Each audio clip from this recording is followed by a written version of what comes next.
So today we're going to be talking about lightning fast updates to your Android app with React Native. So I'm Zakeel Mohammed. I'm a program manager at Microsoft on the App Center team. And I'm KK, and I'm a developer on the App Center team, and I'm a app developer on the side too. So I apologize in advance. We're going to be doing a lot of shimmying over because we're going to be switching the mic. So to get started, I'd like to go over the session objectives. So the objectives of this session is to, by the end of it, understand React Native and its benefits to an Android developer. So it's common perception that Android developers, native developers, can't benefit from React Native. And that's very false. And the second is to understand how to integrate CodePush to instantly push updates to your users. I know there's been situations as a developer when you're like, oh wow, I need a quick fix, a hot fix, an additional feature, and that's where CodePush comes into play. So it's a pretty cool feature. So I'm going to start with an explanation of React Native. So React Native is a framework that was created by Facebook that provides a way to build native apps using JavaScript. And notice I said native apps. So React Native is unlike most of the cross-platform solutions, whereas they embed a web view and all of your components are shown on that. With React Native, it actually calls real native APIs and components. The user interface controls are native and it's driven by JavaScript. So for example, I have a code snippet. So in traditional JavaScript, you'll see a lot of divs and spans and p tags. Whereas with React Native, you don't see any of these. You see a view, you see a text tag, and these actually map over to real native libraries. So for example, if you were to see the code generated by this snippet, you would see a real view and a real text view from Android. So that's one of the coolest things about React Native is it actually maps over to these real native libraries. So you're probably asking yourself, what's the value to a native Android developer? So the value is that React Native can actually be integrated into an existing Android project. So that gives you some of the web-like agility added into your workflow as a native developer. So one of the biggest selling points is a shorter development time. So React Native has something called hot reloading. So whenever you push an update, you can instantly see that update into your UI. So like that cuts down compilation time because you no longer have to wait 30 seconds for compilation. You can actually instantly see some of the updates you're making. And the biggest value point, in my opinion, I'm a little biased, is CodePush. And we'll be going into more detail about CodePush in a little bit.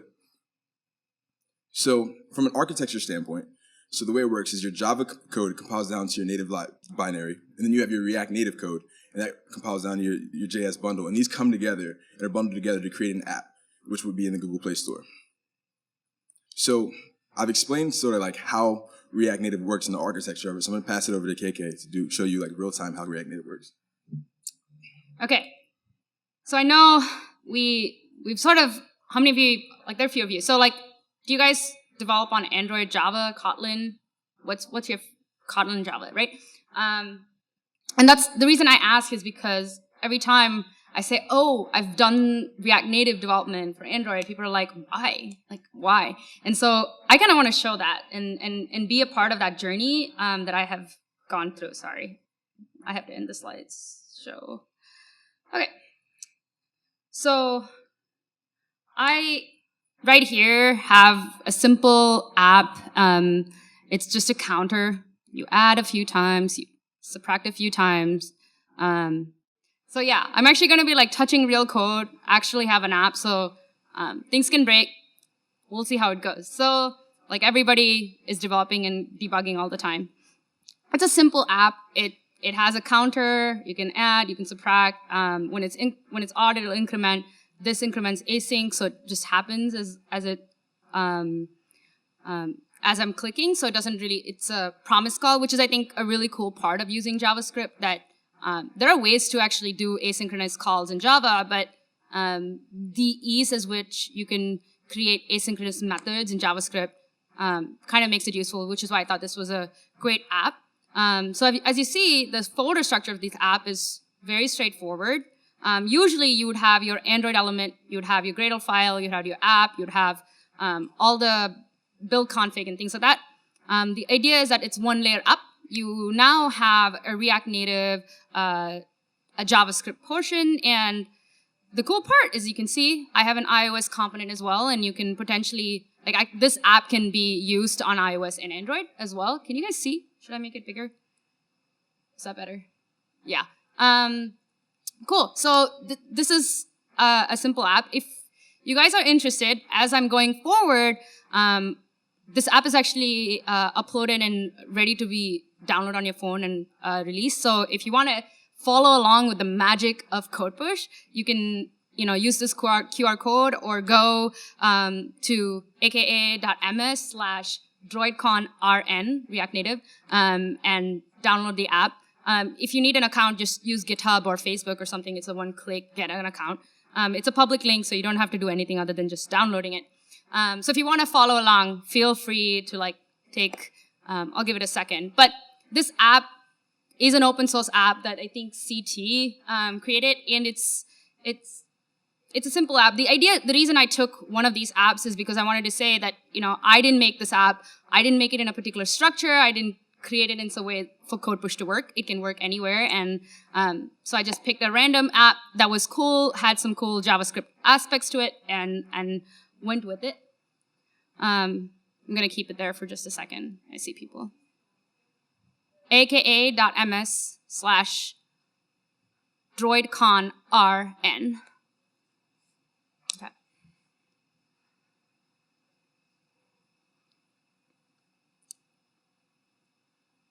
Okay, so let's get back to the daily or weekly development cycle that we go through as developers, right?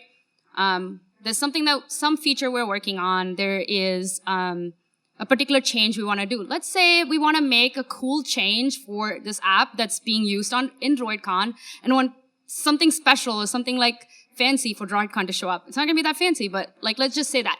Usually what we'd have to do is make those changes in the view component in your Android app, and then have a bunch of pull requests, have it go through your usual system of how you review your code. Then you submit the app as a new update to the Play Store. Then you'll have to have your developers or users actually go and update the app. I know most of us have it as auto update.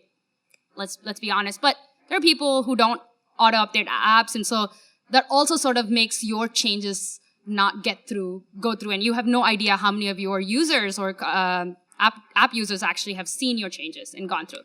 So this is where I think the magic of CodePush comes, and I'm gonna bring it back to Zakeel for is this the right place? Oh, okay. So, show of hands, has everybody heard of CodePush? Anybody heard of CodePush? Anybody? Oh, we got a few people. Awesome. So, CodePush is an app center service that enables developers to push hotfixes and features directly to their native applications, or React Native applications, without resubmission to the store. So some things to note about CodePush is it's primarily a CLI tool, but it has a UI component. So you can actually see and visualize and manage your releases through our UI. We have open source SDKs. We also have additional features that allow users to push to a percentage of users via rollout. You can manage your versions in groups, and you can view your release statistics. So it's a pretty cool tool. So in terms of architecture, so this is this almost the same diagram I showed earlier. So you have your Java code and your React Native code that are all going into your app, but now an added layer is there. So with CodePush, you're actually patching your application. So these are now getting into the hands of your end users directly. So everything you push via CodePush, your users will see on their phone immediately. So the value of that is simple. So the traditional approach of releasing a release is that you're the developer, you have your release, you release it to a public store, you can go through some sort of release process. Android's maybe about 30 minutes to roll out completely. iOS can be a nightmare sometimes. And then finally, after that review process, it goes to your users. So with CodePush, the developer, you have your release bundle. You release it through CodePush, and they instantly get it. So in terms of critical hotfixes, new features, you can instantly get those into the hands without submitting your entire binary. So I'm going to hand it over to CodePush. It's a KK to actually show you how CodePush works in the wild. I'm going to kind of go back to the code, right? I'm not great with PowerPoints. Okay, so like I said, I wanted to kind of make a quick update for just 1 week for my users to see sort of a droidCon difference, right? So in my view controller, that's similar to right here, it has these buttons. I'm going to rename the increment if odd button to say,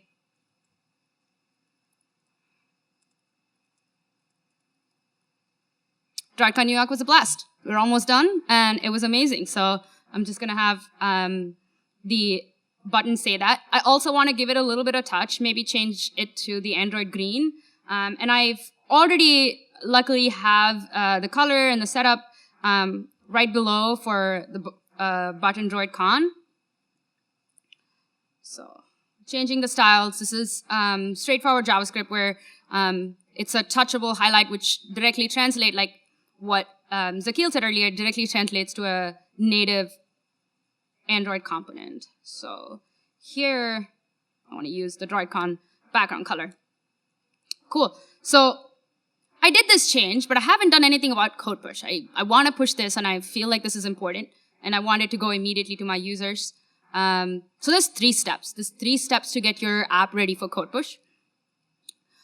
Step 1, you want the CodePush SDK, which for JavaScript comes through an npm package. So you do an npm install of the CodePush package. Super simple, super ready.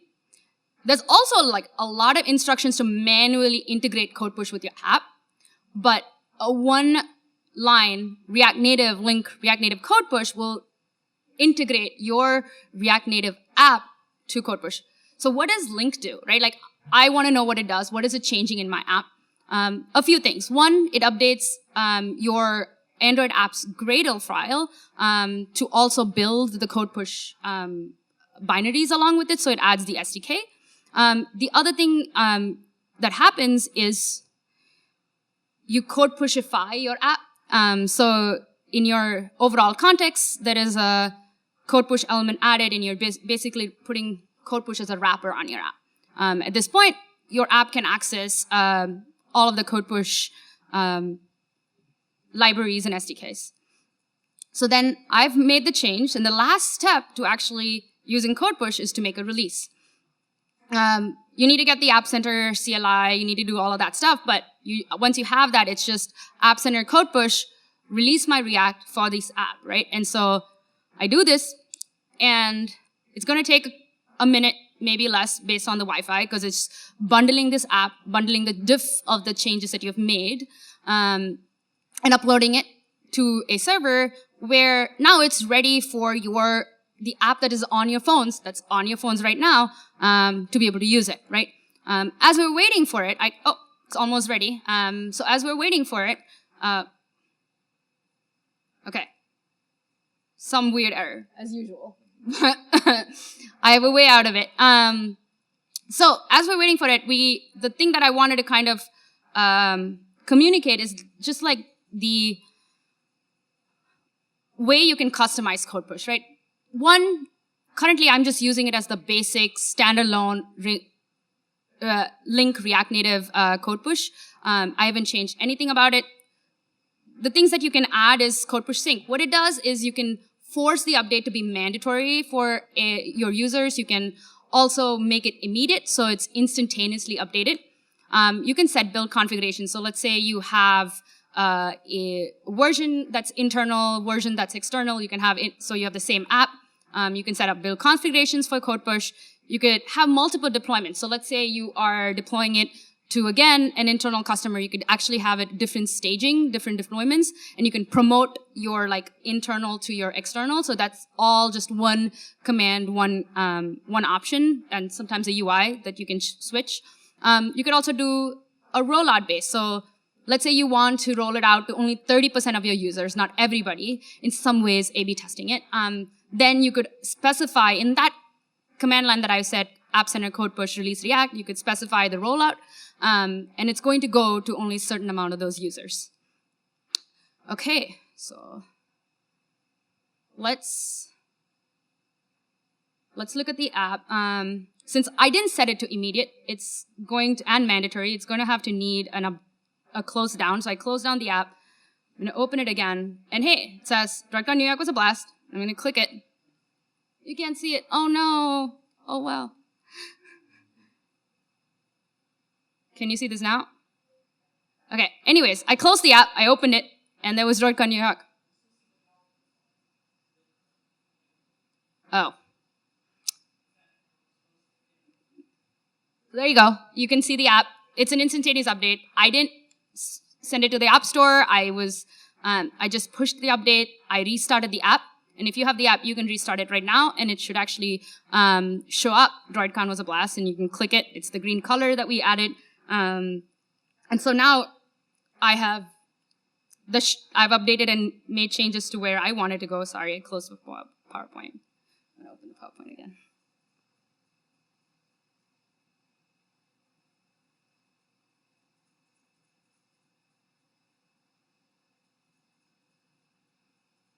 We'll wait. There you go. Cool. So yeah, that's the customization you can do. That's the speed. That's the lightning fast deployments that you could do with React Native and CodePush. So I will hand it over to Zakeel so he can talk a little more about other useful things that you could do with this same tool. Awesome. So KK introduced the core scenario of CodePush and pushing to your users and getting those hot fixes and those features out fast. So there's also some really cool applications for CodePush that you can use other than this core scenario. So the first thing I want to introduce is multi-deployment workflow.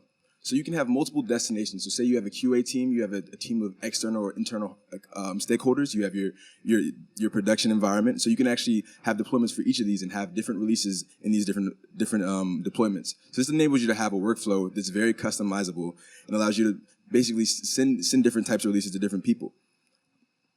The next is automatic and manual rollbacks. And this is actually one of my favorite features within CodePush. So in the case that you send a faulty update or it causes a crash with an application, CodePush will actually automatically roll that back. So it minimizes the time that your users have with a broken experience. In addition to this, you can manually roll back your releases as well. So if you release something to the wild and you're like, okay, I don't want to have this out in the wild anymore, you can manually roll it back, and now it'll go back to the last stable version. Another really cool thing we have is the CodePush UI. So this is available on appcenter.ms, the website.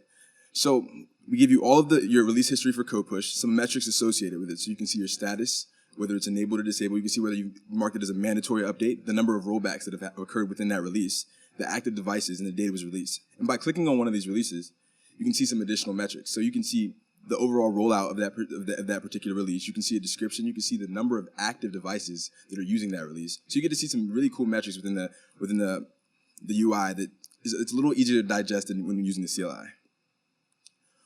A new addition we have is the App Center VS Code extension. So now, without leaving VS, if you're using VS Code, you can update and push CodePush releases without leaving the editor. So all from the editor, with a click of a button, you can release it. You can release a CodePush release. You can promote between deployments. So a lot of the CodePush functionality you can actually use within VS Code without even leaving it. And then lastly, we have A/B testing. So with A/B testing, you can leverage CodePush, App Center Push, and App Center Analytics to effectively A/B test CodePush releases. So the way this works is that basically among your deployments, you can have different sort of releases and just see and using App Center Analytics, you can see which release is performing the best, how it's looking with your audience, and based on those results, you can effectively push the most successful release to your audience, and that's kind of how the A/B testing works within CodePush. And I'm gonna pass it back to KK. Cool. So we're almost done. Like we said, we're gonna keep it short. So if you aren't already doing or trying out React Native, try it. It's cool. I had the opportunity to do it, and I loved it. So get started on the Facebook React Native site. They have a lot of tutorials.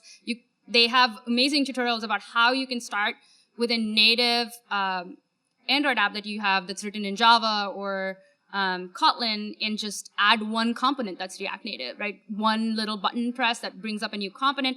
Again, this is not a web view. This is not just a web UI that you're pulling up. This is actual native code. And then if you think that that's what we showed you and how fast you can ship your changes to your users and get more data about it, can maybe do A/B testing, can do different rollouts, you should try out App Center. Our SDKs are public and they are open source. So are our CLI, so you can contribute to it. We always love that.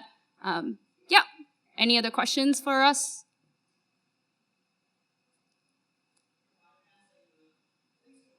Yeah.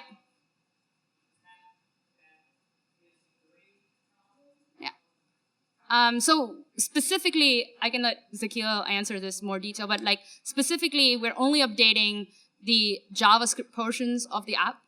And there are some restrictions, specifically for Apple, more restrictions than there are for the Google Play Store, that when you have those, Apple has restrictions of what you can keep in the JavaScript parts of your app. They usually end up being design, color, text, things that don't need a new update to your app. You know, things that can be on-demand change, that can be that are more flexible, and that's not the core functionality and the core logic of your app. I still think there's some benefit in keeping that core logic in the native code, right? And the other thing is, as you're mangling, like I showed you, we only mangle colors, we mangle text, and that's usually design changes, design decisions that are changing all the time, the tweaks that are coming, quick and easy updates that you can give, and you can get deliverable value for your users as they're using it. Any other questions? Cool. Awesome. Thank you so much